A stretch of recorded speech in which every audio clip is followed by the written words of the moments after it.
Om Namo Bhagavate Vasudevaya. Om Namo Bhagavate Vasudevaya.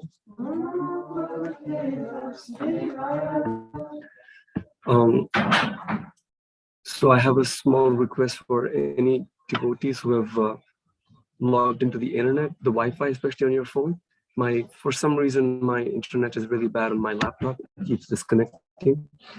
So if you don't need to be on the Wi-Fi, please disconnect yourself. Sorry.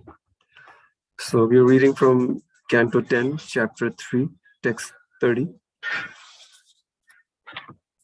I'll just do the Sanskrit translation and the purport.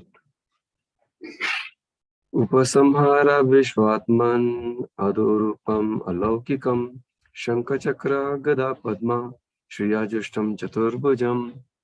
Translation and purport by Srila Prabhupada. O my Lord, you are all-pervading Supreme Personality of Godhead, and your transcendental four-armed form, holding conch shell, disc, club, and lotus, is unnatural for this world. Please withdraw this form and become just like a natural human child, so that I may try to hide you somewhere. Purport. Devaki was thinking of hiding the Supreme Personality of Godhead and not handing him over to Kamsa, as she had all of her previous children. Although Vasudeva had promised to hand over every child to Kamsa, this time he wanted to break his promise and hide the child somewhere. But because of the Lord's appearance in this surprising four-armed form, he would be impossible to hide. Om Namo Bhagavate Vasudevaya. Actually, we did it already, but still. Om Namo Bhagavate Vasudevaya. Om Namo Bhagavate Vasudevaya. Om Jnanatimandasya Jnana Shalakaya Chakshurun Militam Yena Tasmai Shri Gurave Namaha. So I've been told that we have some newer members who are joining us. So I had some thoughts to share on this verse, but I think we'll just try to go a little impromptu today and just try to see how we can make it more digestible for all levels, audience of all levels. So just to give a quick background, we are in that section of the Bhagavatam where Krishna, the Supreme Personality of Godhead, he has appeared in a prison of all the places. He has appeared in a prison to his parents Devaki and Vasudeva. And circumstance has it that they are imprisoned. We won't go into the whole detail for some of our new members, but they are imprisoned and Krishna appears in such a circumstance. So for most devotees, we might go through this phase of our life where we are imprisoned by certain circumstances. And during these darkest moments, the divine appears in our life. So Krishna appears in the prison, and when his parents, Devaki and Vasudeva, see his divine form, Krishna intentionally shows his divine form, which, believe it or not, has four arms with different symbols, just to sort of prove a point that I'm here, not just as your child, but as a supreme. So when Devaki and Vasudeva see this form, they're a little astonished, although they have mixed feelings of having feelings of like parents, but at the same time they see the Supreme Lord has appeared. So then Vasudeva his father starts offering prayers, which is filled with acknowledgement of his greatness. And then after that, Devaki starts offering her prayers, which also starts with that mood of acknowledging greatness of God. But then it soon transitions into another flavor, which is quite different from how Vasudeva, his father, acknowledges God. So when Devaki starts sort of offering her prayers, it transitions into a mood of motherly mood. So she's no longer seeing him as God, but seeing God as her son. So among different traditions, we see different faith traditions approach divinity in different ways, in different forms. And preliminarily, it starts off with a mood of reverence and awe and acknowledging the greatness of God. That is a great thing. But in the Bhakti tradition, there's something really unique, that is considered not the highest perception of God. You see God as great. I'm going to try to mute someone who's... yeah, okay, thank you. We have our live online audience also. So we'll try to be interactive to both the in-person studio audience and live online audience. So yeah, traditionally in many different faith traditions, we see the divine Supreme Lord in a mood of respect and awe. And respect is such an important thing. But in the Bhakti tradition, there is something unique.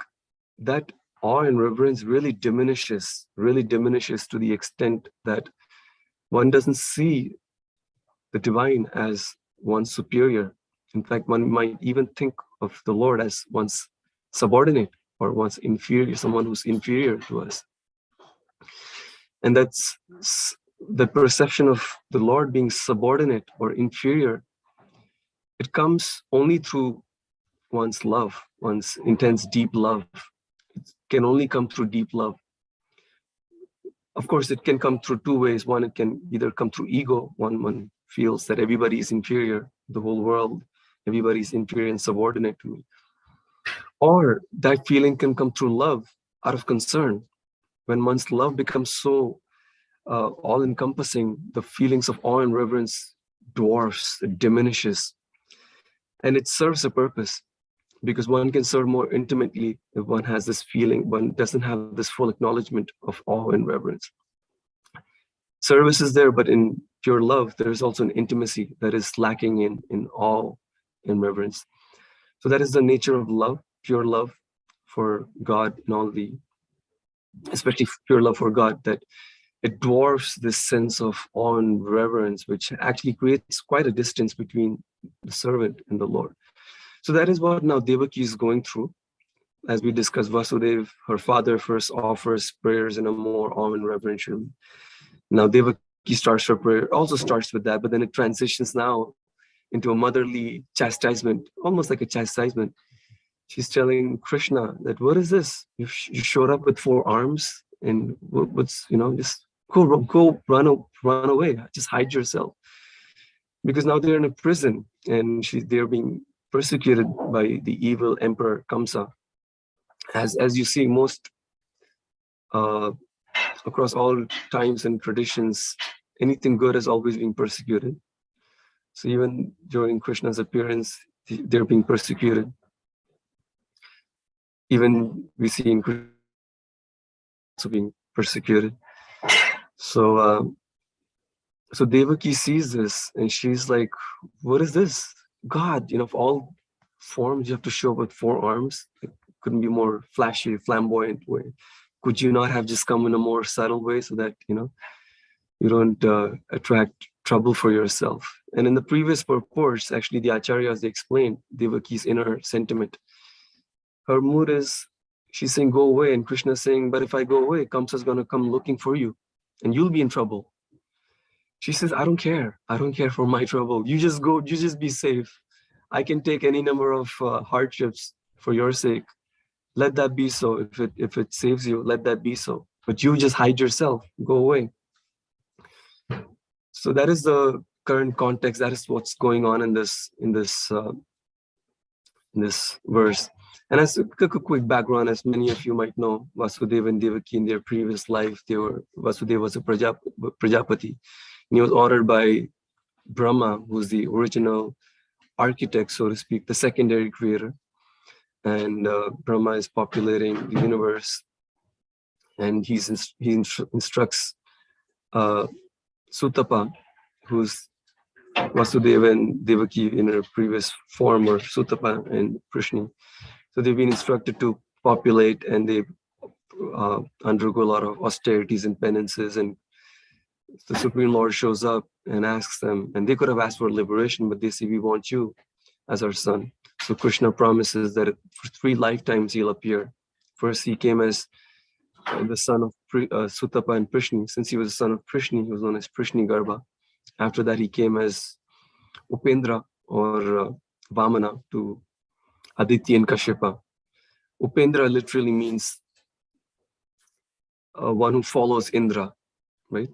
One who is, because he came to reestablish Indra's position. Anyway, there's a long story. We won't go into that. So the third form, he's appeared as Krishna, as the son of Devaki Nandan Krishna. He appears as Devaki Nandan Krishna. So now Devaki has this mood which starts with awe and reverence, but that reverence diminishes. And it's so interesting. How is that? The Supreme Lord comes by the pure love of the devotee. The Supreme Lord comes, and when the Lord comes, the devotee is now asking the Lord to go away and just leave. So how is that? How does that happen? So we might say that, yeah, she's it's the internal energy of the Lord. It's Yoga Maya. You might say it's Yoga Maya. But then still, doesn't she know that he's the Lord? Krishna is the Supreme Lord. She has this fear. So you might think, as a pure devotee, doesn't fear anything. Then how come there's a fear? A product of ignorance. Fear is usually a product of ignorance. Is that ignorance? You can say it's fear for Krishna. It's Yoga Maya, which is the internal energy of the Lord, which facilitates these dealings with the devotee and the Lord. But then yet, how does this work? It's not just Yoga Maya.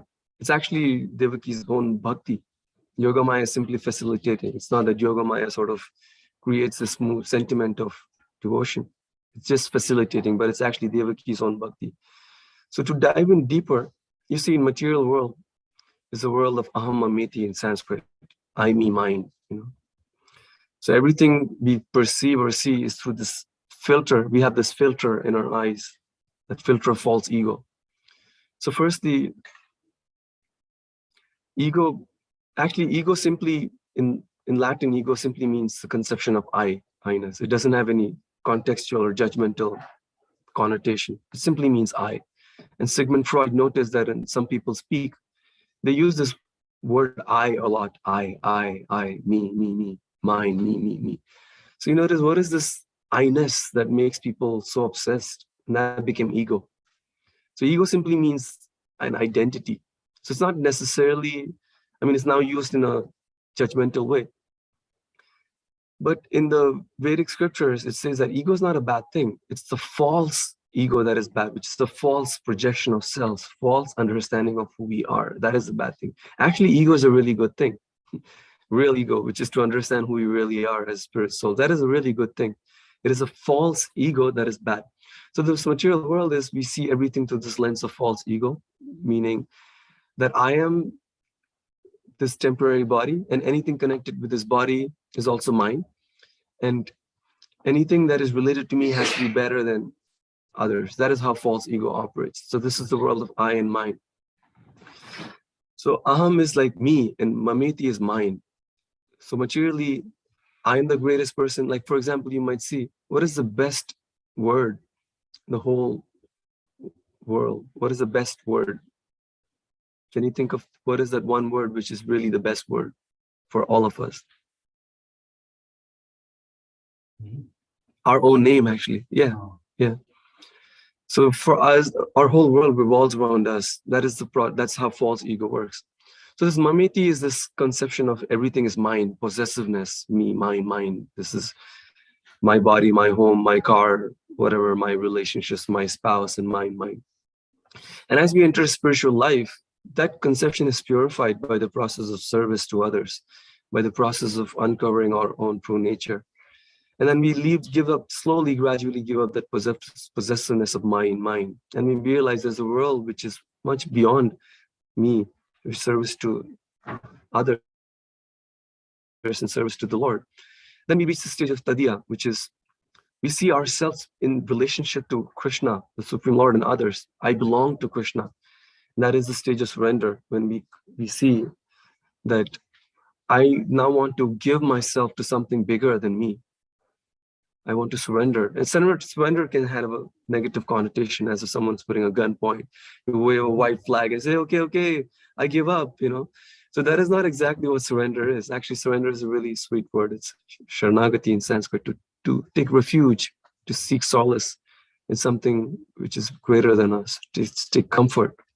Sharan or Charan, we have our dear Gaur Sharan Prabhu here. So Charan or Sharan is like one who takes shelter of Gauranga's lotus feet. So that is the position of a devotee. Everybody can take a look at how he exemplifies that mood of taking. Sorry to put you on the spot. So Tadi or Sharanagati is one sees ourself in relationship to the Supreme. But above that, there's another sense that in Tadiya, we see that I belong to Krishna, but that is not it. There's another platform which is above that. That instead of thinking I am Krishna's, there's a platform above that is Krishna is mine. That is Mameti. So materially, that conception is a bad conception, that anything belonging to me, that sense of proprietorship or ownership is not considered like an egoistic thing. That I'm the proprietor, I'm the owner of everything I can see, I'm the supreme. But materially, that sense of Mameti is actually a really, really high platform when one sees Krishna as mine. He belongs to me. And that thing doesn't come from a sense of false ego, but that thing comes from a sense of wanting a deep sense of service, wanting to render the service. That Krishna is mine. I have to take care of Krishna. I have to take care of the Supreme Lord. How will feed him, he'll die. Huh? If I don't feed Krishna, he'll die. Yeah, he'll die. How will he survive? So for that, the sense of awe and reverence has to diminish. For that feeling to come about, that Krishna actually depends on me. And seeing the pure love of a devotee, Krishna actually voluntarily submits to the devotee. That is the power of love. Love has this conquering force. Love can conquer, it can build bridges, it can conquer hearts, it can break down barriers. That is the nature of love. So love is such a sweet thing that it can conquer people's hearts. And in love, one likes to be subordinated. One likes to be subjugated. That is the beauty. In arrogance and ego, one tries to sort of conquer by force. But in love, it's such that one likes to accept defeat, especially if you're in a loving relationship with someone, or whatever kind of relationship that is, either in a friendly relationship or romantic relationship. Sometimes there's a competition between lovers, a loving competition to see who's greater. But then soon enough, we like to be defeated. It gives us some great pleasure to be defeated in love. We try to artificially compete with our lover, but then at some point when we see our lover has sort of taken a higher position, we like to give in. We like to accept defeat. It's like a sweet surrender. So in love, we like to be conquered. It gives us more pleasure than to conquer others. We like to accept defeat, and we like to give in. Yes, it gives us great pleasure. Yes. Prabhupada says, "I love you for you, not for what I get from you." What means is for to give. Yeah. So Adipa Shripa, I'll say for our online audience, he's saying, I love you for you, not to take something for you, right? So that is the nature of love. We like to accept defeat in love. That is a quality of love. It's all conquering. And that is how Krishna experiences the Supreme Lord. He wants to experience that sweetness. Sometimes God gets a little tired of being God. Who wants to, be the controller? And, in Chaitanya Charitamrita, he says that I actually don't get so much pleasure in always being bowed down and offer respect as much as being chastised by my lovers. He gets more pleasure than when his lovers lovingly chastise him. He gets a lot of pleasure from that, being controlled and being told what to do. So that is the position Devaki is taking. He's saying, "Oh God," of course God has appeared, but she's like, "What's 4 arms of all the things? Could you not have just come in a more, low profile? Low profile. Could you not have come in a more low profile way?" So Devaki is now trying to sort of hide Krishna, and that is the stage of Mameti, that that Devaki feels that, she's now feeling the sense of motherly affection, and she wants to hide Krishna.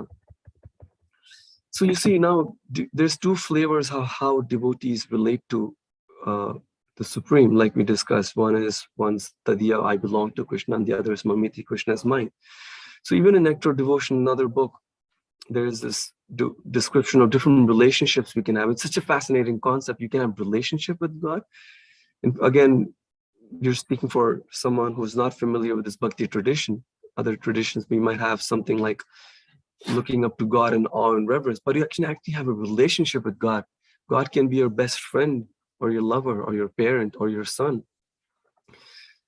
So there's a relationship of Sakyam, which is you can be a friend with God, can be your best friend, your buddy. And Nectar Devotion, it is explained that there's two ways one can develop a Sakyam. One is as this confidential servant, you serve your friend. You know, all of us would like to serve our friends.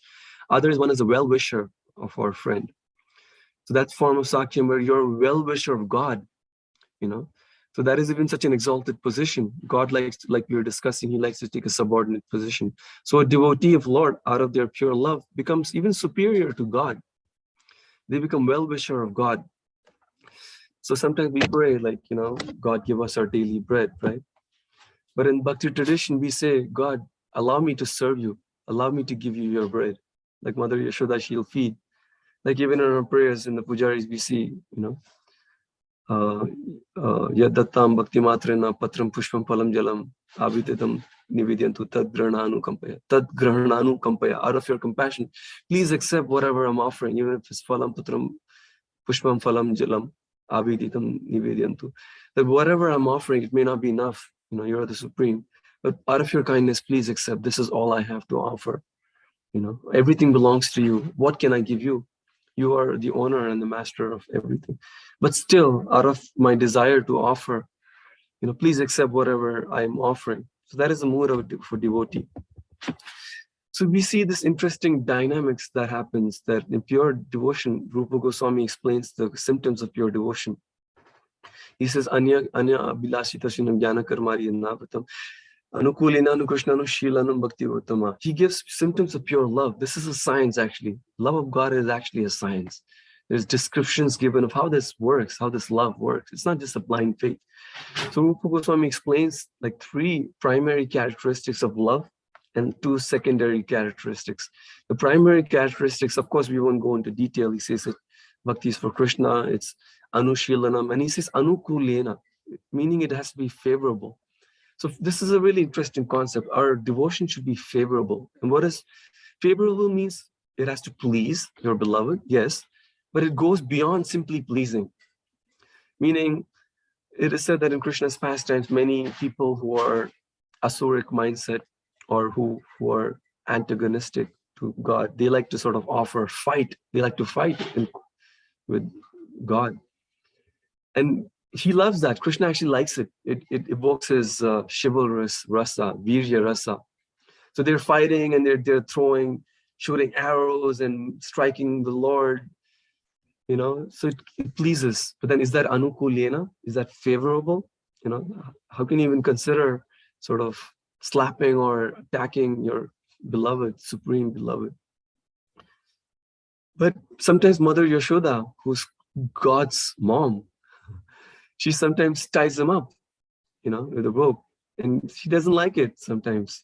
Or sometimes she has a stick in her hand. She chases her son, her little son, and the little son runs away. So, and he runs in fear. And the Acharya explained that he's not simply pretending to be fearful, that, oh, I'm just the Supreme Lord. You know, she's just the small jiva, the soul. No, actually, his internal energies worked in such a way that it masks his divinity. So he's actually fearful of his mother, and his heart races, and he's, what is that? I'm looking for a word when you're sort of breathing heavily. Sighing. Anyway, he's breathing heavily out of fear, and he's rubbing his eyes. Tears are flowing, and when tears flow, he rubs his eyes, and the mascara around his eyes sort of get smeared around his eyes. So God runs away in fear. He who fear personified is fears. He runs away from Mother Yashoda. So that is anukulina, means that it's favorable devotion. that it may not please Krishna, but it is done for the welfare of Krishna. So sometimes devotees in their pure love, they might act not just from the sense of serving, but from the perspective of what is good for God. That is the exalted position of a devotee, that the devotee becomes so exalted that they're thinking, what is the good, what is better for God? They're trying to act in such a way. And that is the position of a preacher, if you see, one who is sort of trying to share these teachings. When I use the word preacher, meaning one who, out of their compassion, tries to share these teachings. And I'll wrap up with this point and open up for discussion. Someone who's a preacher, and preaching doesn't necessarily mean that we think that we are better than others. That is not the motive of a preacher. Even with Christ, when he went and he sort of begged people to sort of take up the process of spirituality, and he did it with out of like humility. So a preacher sometimes goes with utter humility and tries to share this message with kindness and compassion to others. And in this process, sometimes a preacher hides God to give God. That is the unique position of a preacher. Sometimes you have to hide God in order to share God with others. And how a preacher does, that is his or her prerogative. Krishna gives full authority to a preacher because preacher is such an exalted position. He gives full prerogative that they can do according to their means. Even Prabhupada, our own Srila Prabhupada, he would hide Radharani. Sukadev Goswami, what to speak of, as Sukadev Goswami he didn't speak of Radharani. He hid the exalted Radharani. Prabhupada also wouldn't speak of Krishna's pastimes with the gopis. He would hide all of that. In fact, if you read Science of Self-Realization, it's pure bridge preaching 101.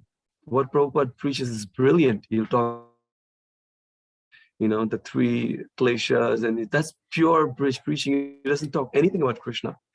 The three kleshas and, the six transformations, and that's brilliant. Everything in Science of Self-Realization is brilliant, or Prabhupada's preaching strategy. So that is a position of a preacher. Sometimes a preacher hides God to give God. And that is what Devaki is doing. She's trying to hide God in order to see how she can then present, because Vasudeva and Devaki know that Krishna's advent is to actually diminish the demoniac forces. And that is what God comes. Krishna says, Yada Yada Hi Dharmasya. I appear in every millennium to diminish this demoniac forces, and I use this word in a respectful way, not in a judgmental way, that this unfavorable forces that come about.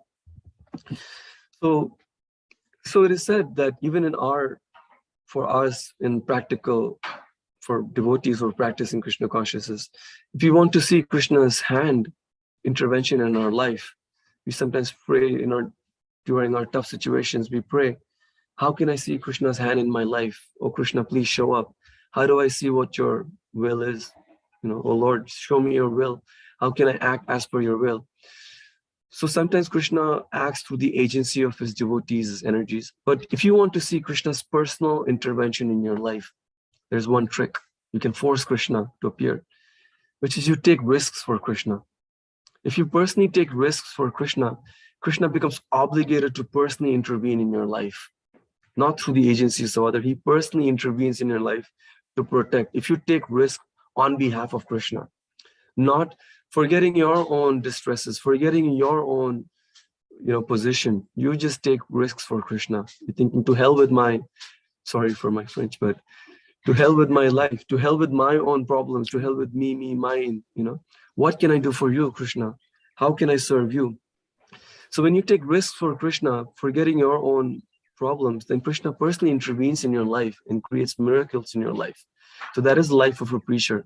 Chaitanya Mahaprabhu says, Yare dekha tare kaha, that whoever you see, share these message of divine love, share these teachings so that can alleviate people's hardships in their lives. I had many other thoughts, but I think maybe we can open up for some discussion. And if time permits, I'll share more thoughts if we have time. But I wanted to see if anything that we spoke so far, any struck a chord, or you want to add something or clarify something. Yes, what's your name?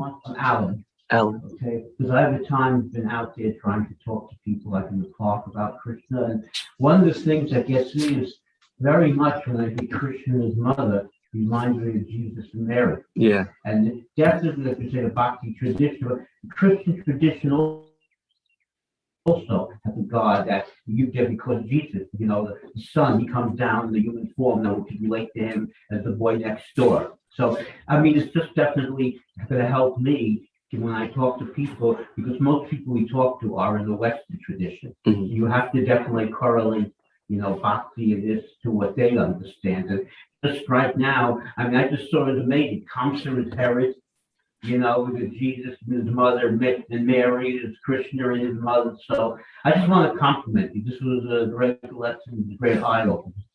Alan, right? Yes. So for our online audience, Alan is sharing that he sees a similarity between the Christian tradition and the Bhakti tradition. That Krishna, just like his mother was Devaki, Jesus' mother was Mary, and he sees Jesus as you said, boy next door. Yeah, boy next door, and then to see him as a human being who suffered and went through all the tribulation of every other human being. So Jesus appeared as almost as a human being who suffered and went through the tribulations of a human being. Thank you for that. Any other thoughts? Anybody online? Anybody online? We have some comments. Maybe I can just quickly, unless someone has a comment, I'll share something.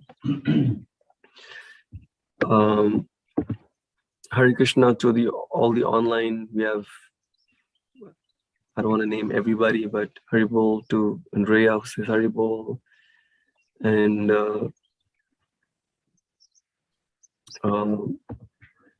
Bhima Prabhu, Hare Krishna, Angelica, there's a comment from her. She says, I would say it's sharing what we are ready to receive, not exactly hiding. Sharing what we are ready to receive, not exactly hiding. That's a nice perspective. So depending on our own receptivity and how much we receive, we share according to our own qualification. Like there's a nice verse which is in Bhagavatam, Sve Sve Adhikaya Nishta Sagunan Parikirtita. That real piety is to stick to our level of advancement and act according to that. And impiety is when you try to do more or even less. So to act on the level we are at, Sve Sve Adhikaya Nishta Sagunan Parikirtita. That's real. So that's thank you for that, Angelica. That share what we are ready to receive. That way comes natural. So in one sense, you can say maybe the Devaki wasn't. Anyway, I don't want to sort of speculate, but and then Andrea, but not risk like jump in front of the car. Okay, so I said that devotees should be ready to take risks in service of Krishna, and she says, but not risk like jump in front of a car. So that risk could look different for different people. Every one of us risks mean differently. If you see the early Russian devotees, they went through such hardships and they took such risks to spread Krishna consciousness. But we might not be able to do that. There's so many devotees who've taken risks in their own level. It doesn't have to be. We can see what suits us. For some of us, it could mean taking a sick day off from work, taking a risk, or whatever that is. I'm just giving an example. You can see what we can do. The idea is not just to sort of do things for the sake of it, but it has to be impelled with this desire to want to serve. How can I serve? How can I do more?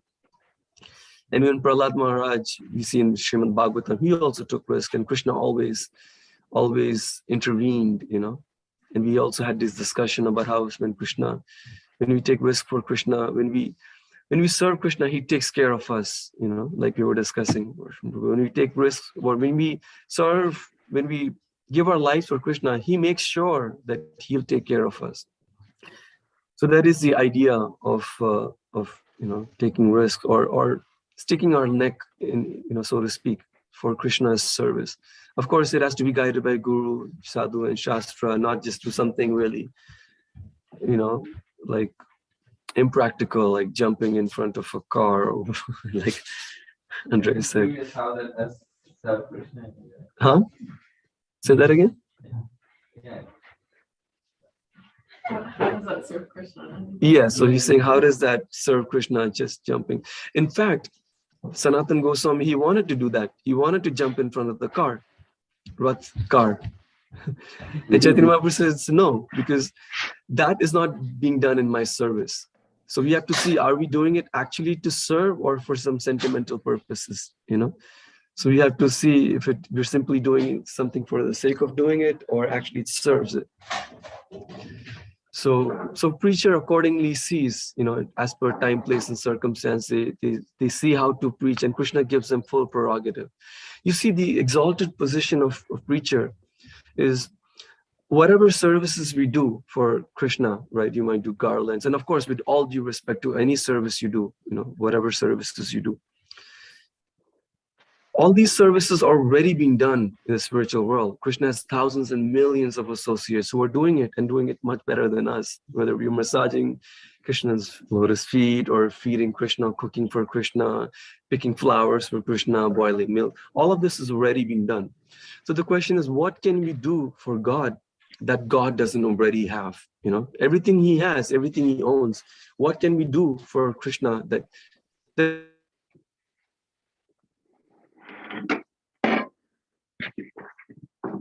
one thing actually we can give God. I thought God he owns the whole universe. He's created it. Forget owning, he created it. So what is one thing that God doesn't have?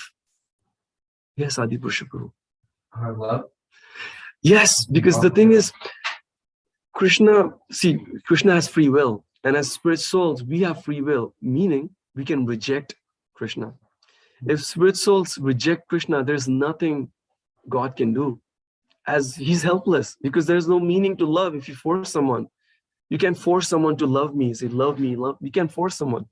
So if the spirit conditioned souls want to reject God, he's helpless. God is helpless. He can't do anything about it. So as preachers, when we go out, when we tell Krishna, Krishna, you don't worry, I got your back. I'll go out, I'll take risks.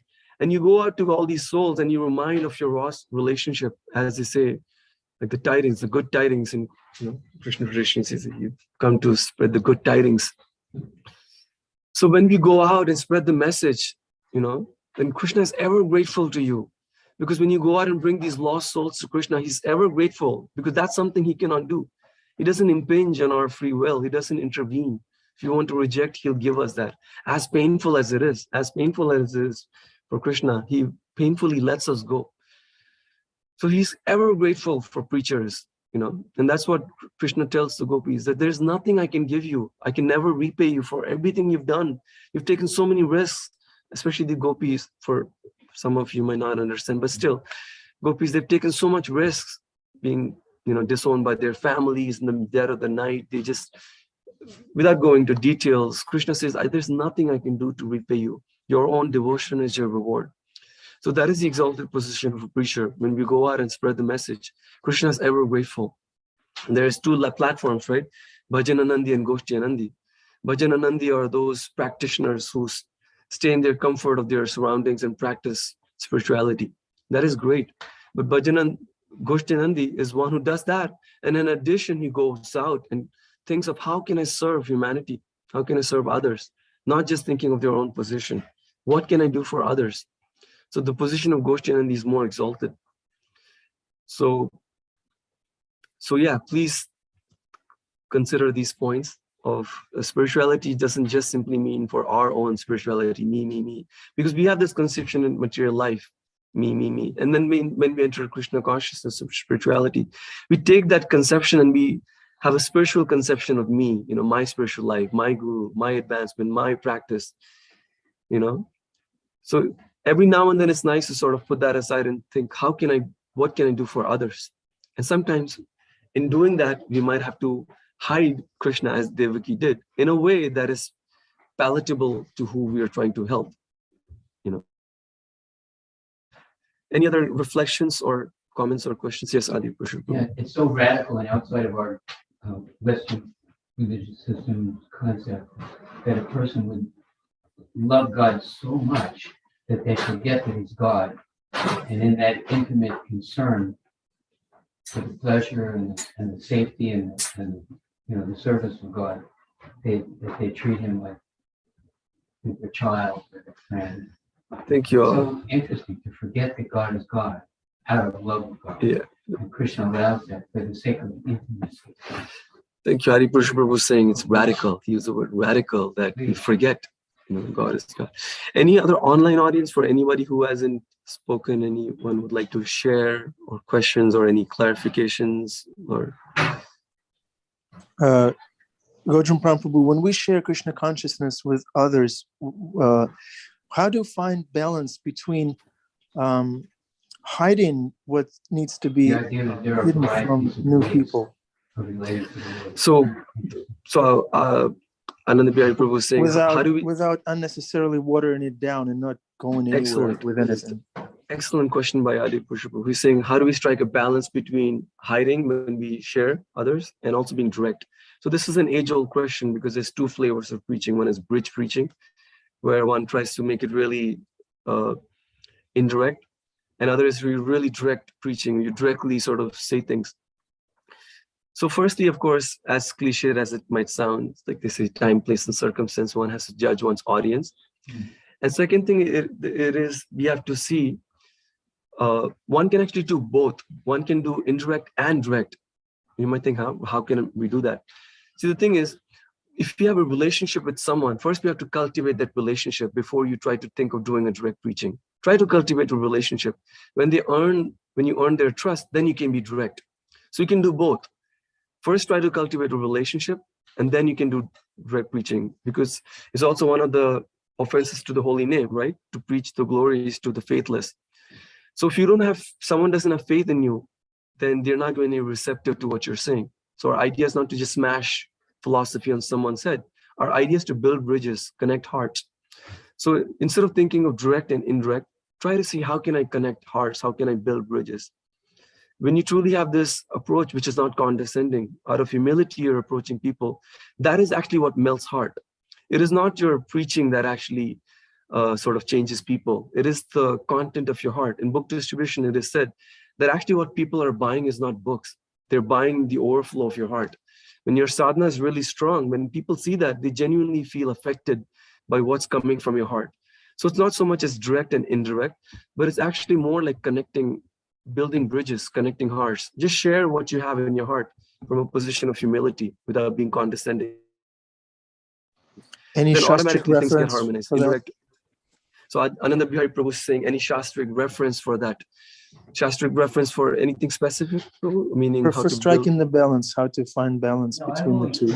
Small talk. Well, one second. So you said any Shastric reference for how to strike a balance. And what did you say, A Alan? lot of times we talk to people, just small talk, listening to them, where they're from, what they're interested in, how they're finding it. Listen to them. You have to be as much a good listener as you have to be a good talker. Listen to what they're saying, Yeah. and what they're looking for, and what they're searching for. So Alan is saying that you have to strike a conversation, right? Yes. Yeah. And before I answer, Angelica, did you want to share something? I see a hand raised. Yes, I did want to share something, but that would be changing the point a little bit.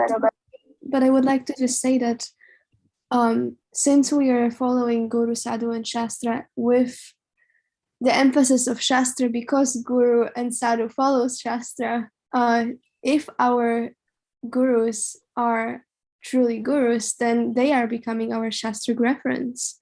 And we can see that in how they are sharing Krishna consciousness and how they are preaching. And of course, there are many, many moods, but since we are asked to embody the mood of our spiritual masters, then perhaps that's also one way to look at that. Yeah, so one, Angelica is saying that Guru also is a extension of Shastra. And other Shastric reference, like I said, in one of the offenses to the holy name is to preach to the faithless, the glories to, that's one Shastric reference. Another Shastric reference, if you want, is in CCBC, Chaitanya Charitamrita, where Chaitanya Mahaprabhu was asked who's a devotee.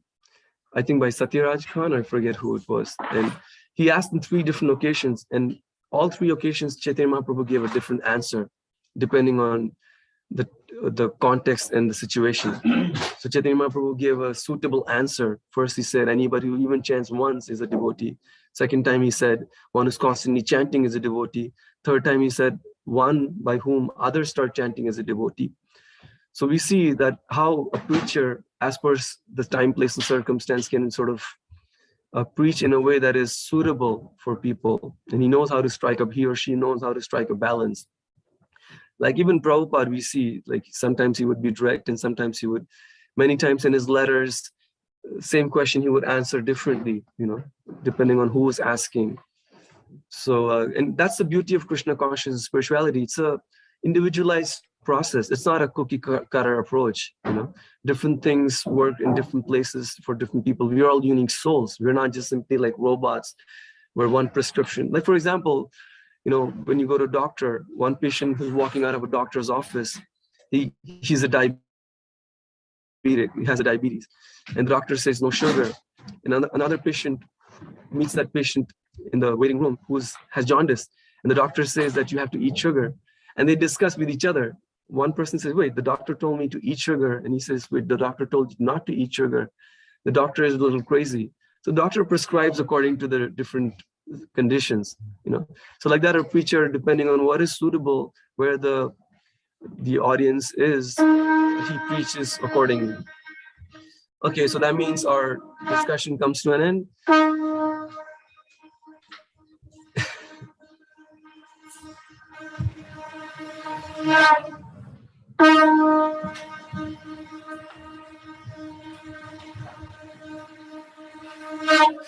Thank you again.